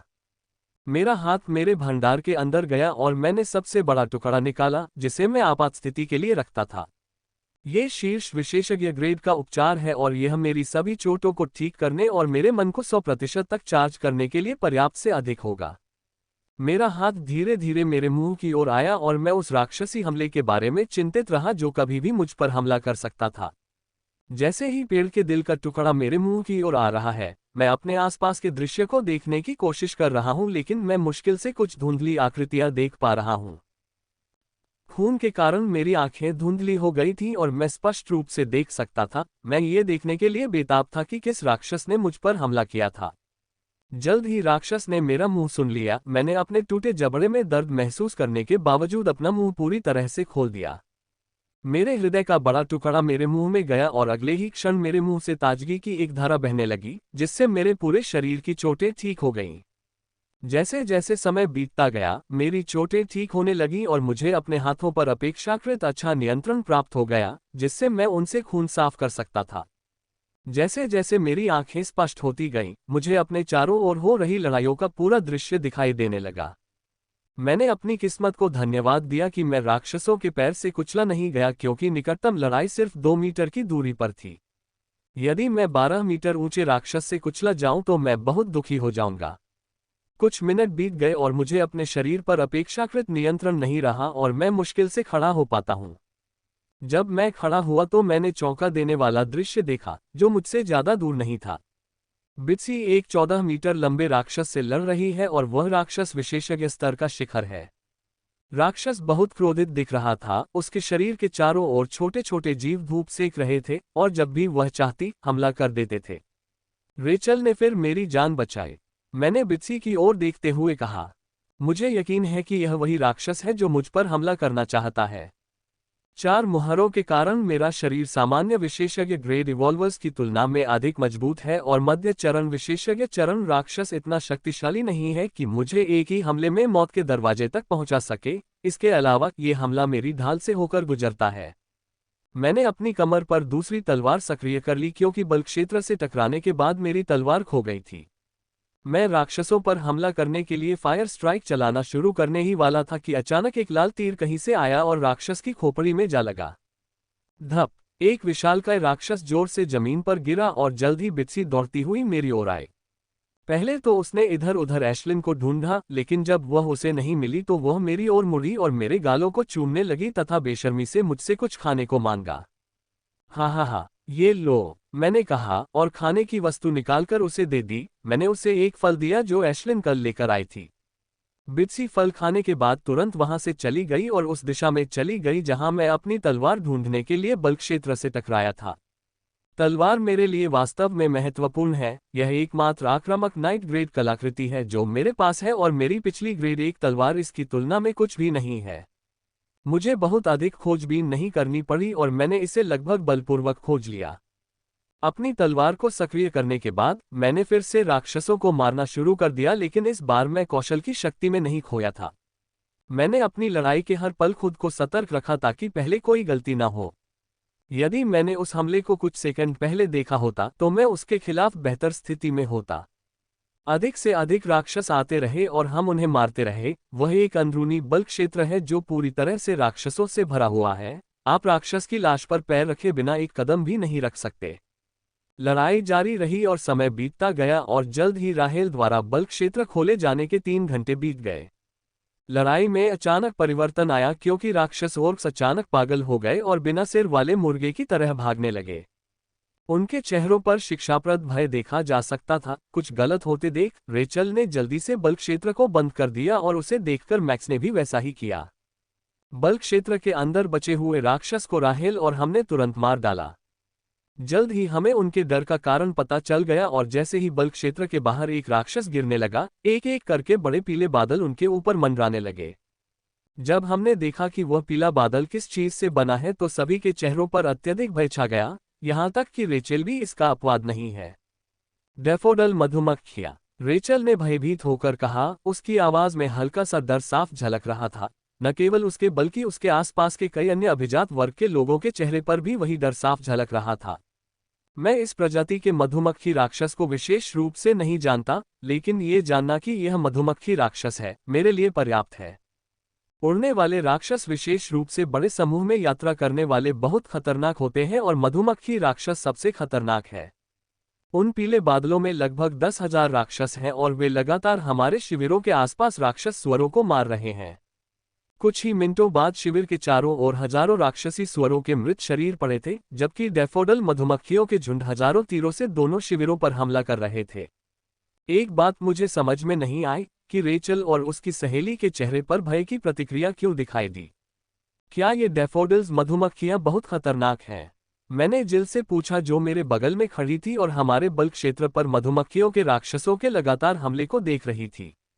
वे खतरनाक से भी अधिक हैं, वे संकट की तरह हैं। एक बार उन्होंने कुछ ठान लिया तो वे 1 सेकंड के भीतर राक्षसों के झुंड को नष्ट कर सकते हैं। उन्होंने कहा, ये राक्षस उच्च मान सांद्रता वाले क्षेत्रों में आम है, क्योंकि ये सबसे अच्छी जगहें हैं जहां उन्हें शहद बनाने के लिए सामग्री मिलेगी। शहद के लिए सामग्री? मैंने पूछा, उस कीमती फूल से शहद बनाने के लिए उन्हें कौन सी सामग्री की आवश्यकता होती है? आपको जल्द ही पता चल जाएगा कि उन्हें किस सामग्री की आवश्यकता है, लेकिन एक बात आपको याद रखनी चाहिए कि इन डैफोडिल मधुमक्खियों को कभी परेशान न करें, वे अपने शिकार में बहुत ही निर्दयी होती हैं। उसने चेतावनी दी। मधुमक्खियां कुछ मिनट तक लगातार हमला करती रहीं, फिर अचानक रुक गईं और राक्षस सुअरों पर हमला करने लगीं। प्रत्येक डैफोडिल मधुमक्खी राक्षस पर उतरी और अचानक उनके मुंह से एक क्रिस्टलीय उभार निकला और राक्षस हॉक की छाती पर लगा। हजारों मधुमक्खियां मॉन्स्टर हॉक के हर एक सदस्य के साथ ऐसा कर रही हैं। वे क्या कर रहे हैं? मैंने जिल से पूछा, जब मैंने उनके मुंह से अजीब क्रिस्टलीय उभार निकलते देखा। देखते रहो, जिल ने जवाब दिया। मैं देखती रही, लेकिन कुछ सेकंड तक मुझे कोई परिवर्तन नहीं दिखा, लेकिन फिर राक्षसी हॉगों के शरीर हिलने लगे जैसे वे अपनी नींद से जाग रहे हों। उनके शरीर तेजी से हिलने लगे, लेकिन चाहे वे कितना भी प्रयास करें, वे अपने अंगों को हिला नहीं पाते। Grunt grunt grunt grunt. राक्षस सुअरों की शोकाकुल घुरघुराहट अचानक शुरू हो गई। उनकी शोकाकुल कराह सुनकर मेरा दिल दहल गया। इस तरह कराहने से उन्हें बहुत पीड़ा हो रही होगी।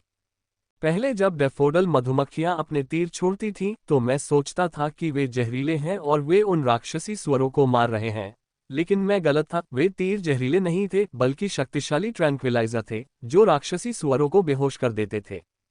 मैंने उन राक्षसी सुअरों को देखा जो अत्यधिक दर्द से कराह रहे थे, क्योंकि उनके हृदय में डैफोडिल मधुमक्खियों के क्रिस्टलीय उभार चिपके हुए थे।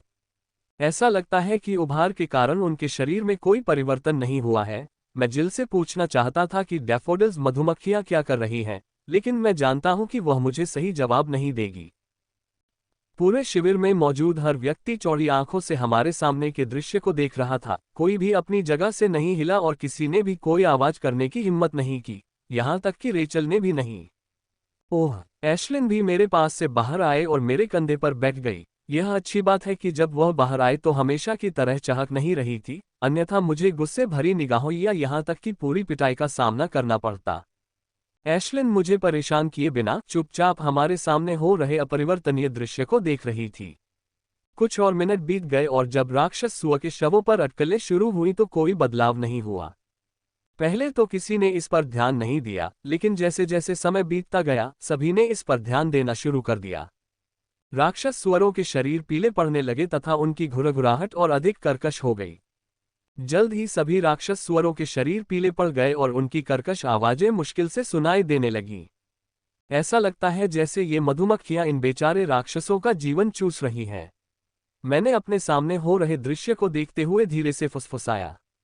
आप इस बारे में बिल्कुल सही कह रहे हैं, जिल ने मेरी फुसफुसाहट सुनकर कहा। मेरी आंखों में थोड़ा सा भ्रम देखकर उसने समझाने का फैसला किया।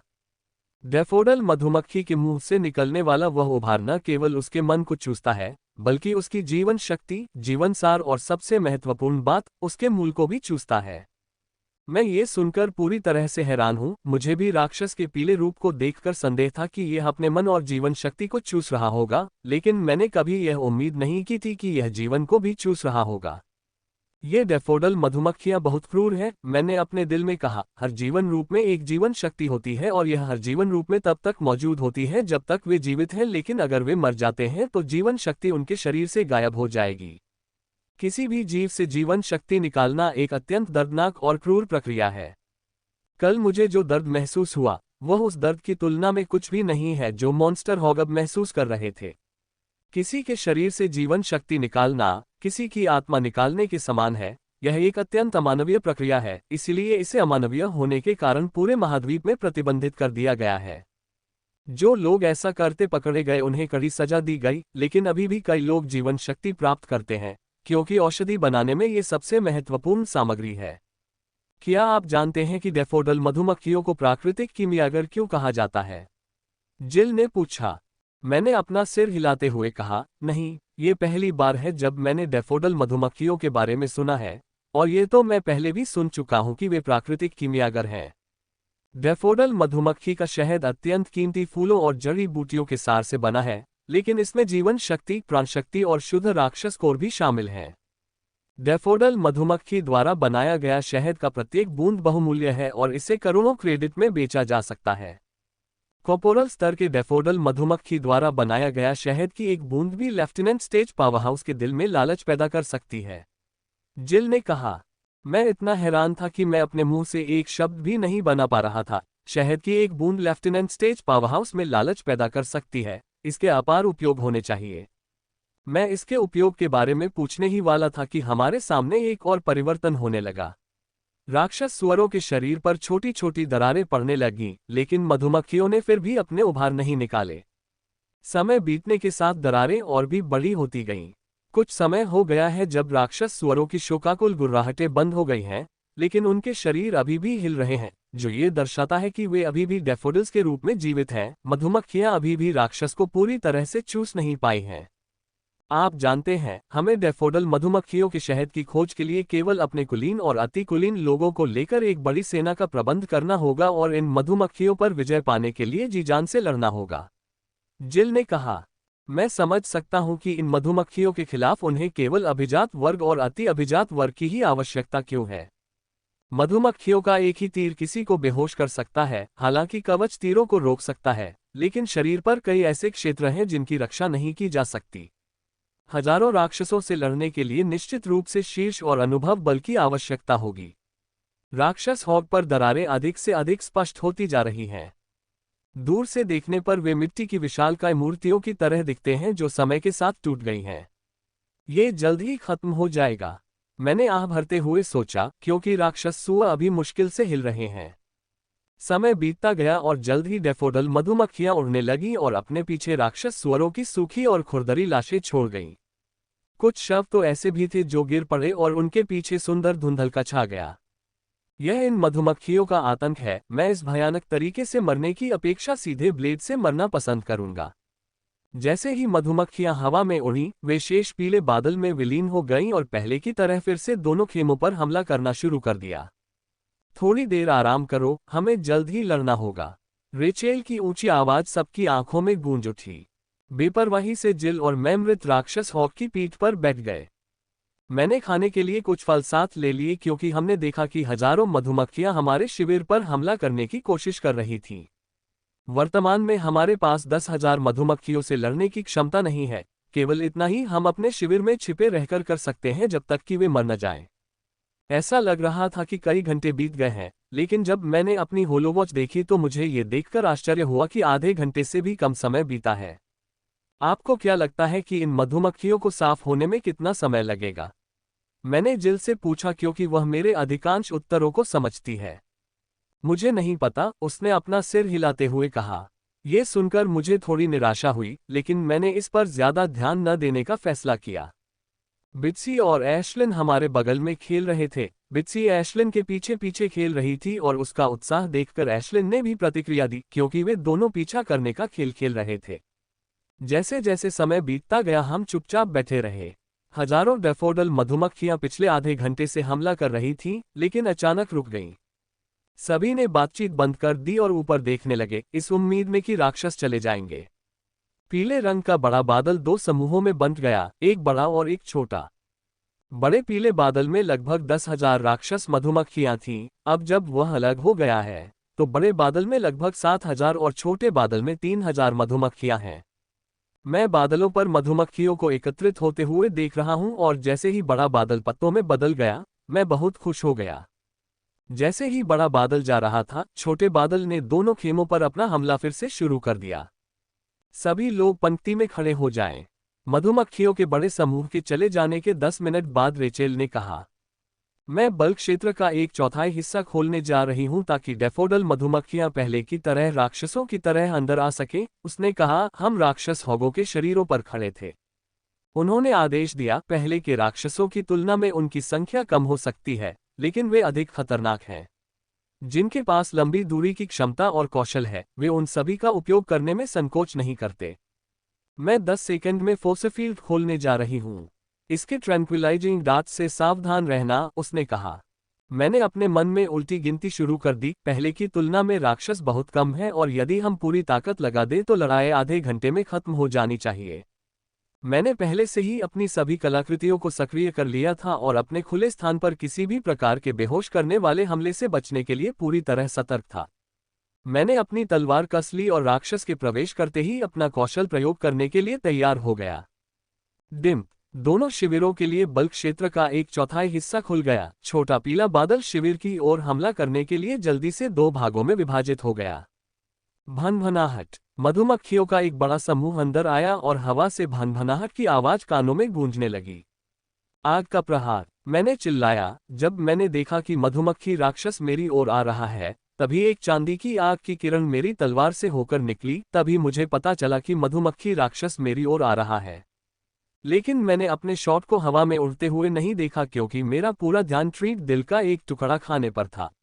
fevbinovel.com। धप, यह आवाज मैंने तब सुनी जब मैंने पेड़ के दिल का टुकड़ा अपने मुंह में डाला। मैं अपने कौशल से मध्यम स्तर की मधुमक्खी को मारे जाने से आश्चर्यचकित नहीं हूं। मुझे यकीन है कि मैं बिना किसी समस्या के शीर्ष विशेषज्ञ स्तर की राक्षस मधुमक्खी को भी मार सकता हूं। मैं दूसरे हमले की तैयारी करने ही वाला था कि मैंने देखा कि 2 अत्यंत तीखे तीर मेरी ओर आ रहे हैं। बिना सोचे समझे मैंने अपनी ढाल अपने चेहरे के सामने कर ली। डिंग डिंग, 2 तीर मेरी ढाल से टकराए जिससे मैं समय पर प्रतिक्रिया करने में सक्षम हो गया। अपने चेहरे के सामने ढाल का प्रयोग करते हुए मैंने पुनः अग्नि प्रहार सक्रिय करना शुरू कर दिया। जब तक मैं अपने चेहरे की रक्षा करता रहूंगा, मैं ठीक रहूंगा, भले ही वह ट्रैंक्विलाइजर डार्ट मेरे कवच से टकरा जाए। मुझे तीव्र दर्द महसूस होगा लेकिन वार रुक जाएगा। मैं मधुमक्खी द्वारा छोड़े गए तीरों से बचाव करते हुए एक के बाद एक फायर स्ट्राइक का प्रयोग करता रहा। हे भगवान, इन राक्षसों को इस बंद स्थान में अधिक स्वतंत्रता नहीं थी, अन्यथा यह नर्क बन जाता। हर मिनट कई राक्षस मारे जा रहे हैं, लेकिन साथ ही कई लोग बेहोश भी हो रहे हैं। मेरी टीम के 2 सदस्य भी बेहोश हो गए जब उन्हें ट्रैंक्विलाइजिंग डार्ट लगा। मेरी गति अच्छी है क्योंकि मैं कुछ ही मिनटों में राक्षस को मार रहा हूं, लेकिन राहेल सर्वश्रेष्ठ है क्योंकि उसके लाल तीरों पर नियंत्रण है और वह हर मिनट में दर्जनों राक्षसों को मार रही है। ये बंद स्थान डैफोडिल बी के लिए अभिशाप बन गया, जहां नजदीकी युद्ध विशेषज्ञ ऊंची छलांग लगाने के बाद उन्हें मार भी सकते हैं। लड़ाई जारी रही क्योंकि लोग बिना किसी हिचकिचाहट के अपनी पूरी शक्ति का प्रयोग करते रहे, लेकिन ये बंद गुंबद अभी भी मध्यम दूरी के हमलावर के लिए खेल का मैदान बन गया, जो कुशलतापूर्वक राक्षस को मारता रहा। जब तक लड़ाई खत्म होती है तब तक हमारा शिविर इतने सारे राक्षसों के शवों से भर जाता है कि हम खुले मैदान को देख नहीं पाते। जल्दी से युद्ध के मैदान को साफ करो, राहेल ने आखिरी डैफोडिल मधुमक्खी को मारे जाने के बाद कहा। मैंने डैफोडिल मधुमक्खियों के कोर और जहर ग्रंथि को इकट्ठा करना शुरू कर दिया। अगर जहर ग्रंथि मुट्ठी के आकार से छोटी नहीं होती तो मैंने उसे नहीं उठाया होता। डैफोडिल मधुमक्खियों से सारी सामग्री एकत्र करने में ज्यादा समय नहीं लगा, लेकिन राक्षस सुअरों के शरीर के लिए यह उतना आसान नहीं है। चाहे मैंने कितनी भी कोशिश की हो, मैं मॉन्स्टर हॉग्स के दिल में प्रवेश नहीं कर सका।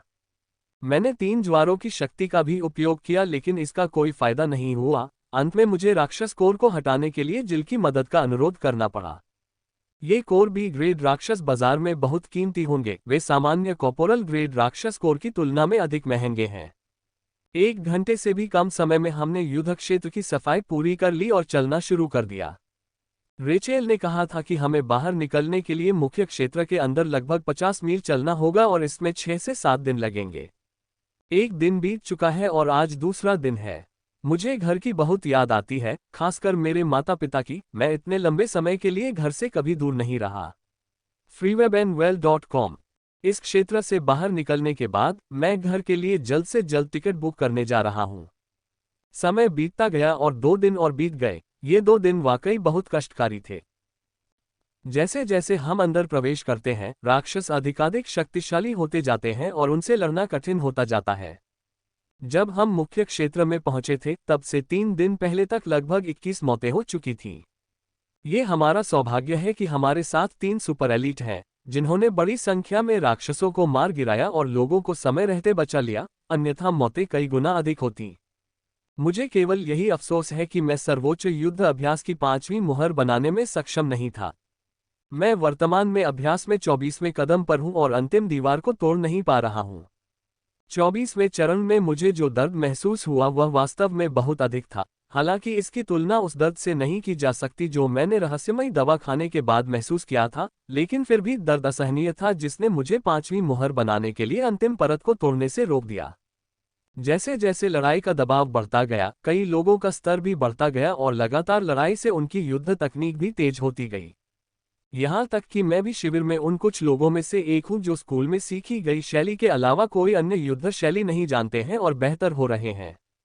मेरी चालें तीव्र और चुस्त हो गईं। मेरी तलवार का हर कदम या तो आक्रमण करने या बचाव के लिए इस्तेमाल होता और मेरी ओर से कोई भी व्यर्थ हरकत नहीं होती। रेचेल ने कहा कि यदि हम इसी गति से चलते रहे तो कम से कम 3 दिन में हम बाहर निकल सकते हैं।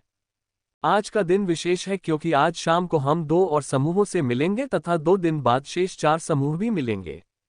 मूल 8 समूहों के साथ हम इस क्षेत्र से बाहर निकलने की ओर चल रहे हैं। दोपहर का समय था और हमने अभी अभी राक्षसों के एक छोटे से समूह से लड़ाई समाप्त की थी। मैदान में हजारों राक्षसों के शव बिखरे पड़े हैं और कई लोग उनकी ट्रॉफियां इकट्ठा करने में व्यस्त हैं। मेरी मदद करने के लिए पहले ही धन्यवाद। यदि आपने उस राक्षस को नहीं मारा होता तो मेरी हालत बहुत खराब हो जाती, जिल ने कहा जब उसने मेरे बगल में राक्षस के शरीर से कोर निकाला। इससे पहले जब हम लड़ रहे थे, एक मंत्री ने जिल पर हमला किया था जब वह बंच मॉन्स्टर से लड़ रही थी। ये देखकर मैंने उस राक्षस पर अग्नि से हमला किया और उसे एक ही गोली में मार डाला। इस छोटी सी मदद के लिए आपको मुझे धन्यवाद देने की जरूरत नहीं है, आपने कई बार मेरी जान बचाई है, मैंने कहा। वह बस मुस्कुराए और कुछ नहीं बोली, जबकि हम राक्षसों के शरीर से राक्षस कोर निकालते रहे। चबाओ। एशलिन अपने पंजे में बड़ी जड़ी बूटी लेकर उड़ती हुई आती है जिसे उसने बित्सी के सामने गिरा दिया और वह तेजी से उड़ गई इससे पहले कि कोई उसे और परेशान करता। फोन। बित्सी ने एशलिन को भागते हुए देखकर दुख जताया और फिर खुशी खुशी वह जड़ी बूटी खा ली जो एशलिन ने छोड़ी थी। लड़ाई के बाद मुझे हर दिन एशलिन को बाहर निकालना पड़ता था। अगर मैं उसे रोकने की कोशिश करता तो वह जबरदस्ती मेरे अंदर से बाहर आ जाती थी। वह हर दिन बाहर आने के बाद मेरे बैग में कुछ फल और जड़ी बूटियां डाल देती थी। युद्ध के लिए अपने बैग को हल्का रखने और नई चीजों के लिए जगह बनाने के लिए मैंने बहुत सारी चीजें फेंक दी। मेरे पास मसाले की बोतल थी, रसोई के बर्तन, एंड्रू के पास से कुछ बेकार सामान और नाखूनों का सामान। मैंने राक्षसों के अधिकांश भाग, जैसे फर या दांत जिन्हें मैं मूल्यवान समझता था, तथा जो जड़ी बूटियां और अयस्क मैंने एकत्र किए थे, उन्हें भी फेंक दिया। अब मेरे बैग और स्टोरेज में अधिकांशतः राक्षस का कोर, राक्षस के हिस्से और जड़ी बूटियां हैं, जिन्हें एशलिन मेरे साथ लाती रहती थी। मुझे उम्मीद है कि एशलिन जो अज्ञात जड़ी बूटियां लाती रहती हैं, वे बाहर महंगे दामों पर बिकेंगी। यदि नहीं, तो फिर इसके लिए जगह बनाने हेतु मैंने जो भी सामान फेंका, वह सब व्यर्थ हो जाएगा। ठीक है, चलो चलें। मैक्स की ऊंची आवाज हमारे कानों में गूंजी और उसने हमें चलने का आदेश दिया। सौभाग्यवश मैंने राक्षसों से कोर निकालने का काम पूरा कर लिया, अन्यथा मैं उन लोगों की तरह होता जिन्होंने राक्षसों से कोर निकालने का काम पूरा नहीं किया था। मैं शायद ही कभी किसी राक्षस कोर को पीछे छोड़ता हूं। अगर इसे हटाने में कोई समस्या होती है तो मैंने जिल से मदद मांगी। हम जंगल में ढीली पंक्ति में तेजी से चल रहे हैं। यदि कोई दूर तक देखेगा तो उसे लगेगा कि हम धीमी गति से चल रहे हैं, लेकिन वह देखता रहेगा तो उसे पता चलेगा कि हम इतनी तेज गति से चल रहे हैं कि हमारी गति की तुलना मध्य गति से दौड़ने से की जा रही है। कुछ दिन पहले मेरे लिए इस गति से चलना काफी कठिन था, लेकिन अब यह मेरे लिए सामान्य गति से चलने जैसा लगता है। हाँ, मैक्स अचानक रुक गया और सभी लोगों ने लड़ने के लिए अपने हथियार तैयार कर लिए। उनकी आंखें आने वाले राक्षसों को देखने लगीं। हम इस पैटर्न से काफी परिचित थे। स्काउट्स राक्षसों के हमले से पहले अधिकतम को सूचित करेंगे। वह अचानक अपने रास्ते पर रुक जाता और यह उसके लिए संकेत होता कि राक्षस आ रहे हैं, लेकिन उसके मुंह से जो निकलता था उसने हम सभी को आश्चर्यचकित कर दिया था। अपनी गति बढ़ाओ, अन्य समूहों को सुदृढ़ीकरण की आवश्यकता है, मैक्स ने ऊंची आवाज में कहा। जैसा कि उन्होंने कहा, हमारी गति अचानक तेज चलने से दौड़ने में बदल गई। सामान्यतः हम कम से कम शोर करने के लिए तेज गति से चलते हैं और अपने कदमों की आवाज से राक्षसों को आकर्षित नहीं करते, लेकिन अब यह बात मायने नहीं रखती क्योंकि अन्य समूहों को मदद की जरूरत है और यह समय हमारे कदमों की आवाज की परवाह करने का नहीं है। हमने रास्ते में आने वाले राक्षस की परवाह किए बिना पूरी गति से दौड़ना शुरू कर दिया। मैक्स ने संरचना के चारों ओर सभी कॉर्पोरल स्टेज इवॉल्वर्स को तैनात कर दिया है, जबकि संरचना के 3 तरफ 3 सुपर अभिजात वर्ग ने कमान संभाली है। जो भी राक्षस हमारे रास्ते में आएगा उसे 1 सेकंड में काट दिया जाएगा। हमारी दौड़ने की गति बहुत तेज है। मैं शायद अपनी सबसे तेज गति से दौड़ रहा हूं जो मेरे शरीर ने किसी कौशल या कलाकृति का उपयोग करने की अनुमति दी है। सैकड़ों की संख्या में कई राक्षसों ने हम पर हमला किया, लेकिन जब हम पूरी गति से बचाव के लिए दौड़े तो वे 1 सेकंड में ही ढेर हो गए।